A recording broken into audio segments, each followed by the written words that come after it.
प्रशांत कोरटकरला मदत करणारा सट्टा व्यावसायिक धीरज चौधरी हा सध्या फरार असल्याची माहिती मिळते। कोल्हापूर पोलिसांचं पथक धीरज चौधरीच्या शोधासाठी चंद्रपूरमध्ये दाखल झालाय। प्रशांत कोरटकर फरार असताना एक दिवस धीरज चौधरीच्या घरी थांबलेला होता।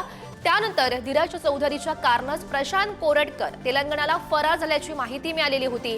प्रशांत कोरटकरचा मित्र धीरज चौधरी चंद्रपुरातील सट्टा व्यावसायिक आहेत आणि तोच फरार झाल्याचं सध्या समोर येत आहे। या संदर्भात अधिकची माहिती जाणून घेऊयात। आमचे प्रतिनिधी राहुल असुटकर सध्या आपल्या सोबत आहेत। राहुल, खरं तर आपण कालच बघितलेलं होतं, काल जी सुनावणी पार पडलेली होती त्यामध्ये धीरज चौधरी याचं नाव समोर आलेलं होतं आणि त्याचीही चौकशी करावी अशी मागणी खरं तर करण्यात आलेली होती। मात्र आज तो फरार दिसतोय। नक्कीच गेल्या काही दिवसापासून हे प्रकरण आपण पाहतोय।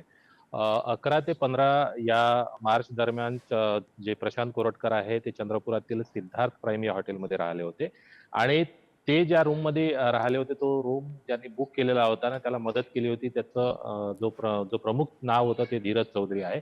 या चंद्रपुरातील एक क्रिकेट बुकी म्हणून आहे, त्याचं नाव तो आहे। आणि या सगळ्या प्रकारानंतर ज्यावेळेस कोल्हापूर पोलीस पहिल्यांदा चंद्रपुरात आली होती त्यावेळेस त्यांनी इथले सीसीटीव्ही आणि या हॉटेलमध्ये सगळ्या व्यवस्थापकाची चौकशी केली।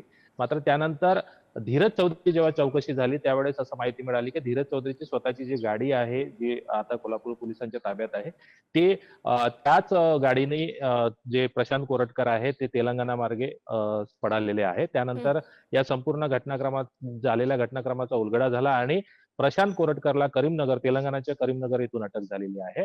आणि काल झालेल्या कोल्हापूर या जिल्हा सत्र न्यायालयात झालेल्या सुनावणीमध्ये प्रशांत कोरटकरनी जी नावं उघडकीस केलेली आहे त्याला मदत करणाऱ्याची, त्यापैकी धीरज चौधरी, प्रशिक पडवेकरला आता सोबतच अटक झालेली आहे। मात्र धीरज चौधरी हा महत्वाचा दुवा आहे, त्याला शोधण्यासाठी कोल्हापूर पोलीस काल चंद्रपुरात दाखल झालेली होती। त्यांनी त्या हॉटेलमध्ये चौकशी केली, मात्र धीरज चौधरी फरार असल्याची माहिती आपल्याला मिळत आहे। तसंच कोल्हापूर पोलिसांनी जे हॉटेल व्यावसायिक आहे आणि त्याचे मालक आहेत आणि त्यातले व्यवस्थापक आहेत त्यांना नोटीस सुद्धा बजावण्यात आलेली आहे। त्यांनी कोल्हापूर येथे येऊन आपली भूमिका मांडण्यास सांगितलेलं आहे। आणि त्याचबरोबर आता धीरज चौधरी सुद्धा कुठेतरी फरार असल्यामुळे कोल्हापूर पोलिसांनी संपूर्ण चौकशी करून ते परत गेल्याची माहिती आहे। मात्र आता या संपूर्ण घटनाक्रमामध्ये धीरज चौधरीला अटक लवकरच होतील अशी अपेक्षा आता इथं व्यक्त केली जात आहे। हो, नक्कीच राहुल। तर धीरज चौधरी याला अटक झाल्यानंतर पुढची नेमकी काय माहिती समोर येते हे बघणं सुद्धा महत्त्वाचं ठरणार आहे। धन्यवाद दिलेल्या सविस्तर माहितीसाठी।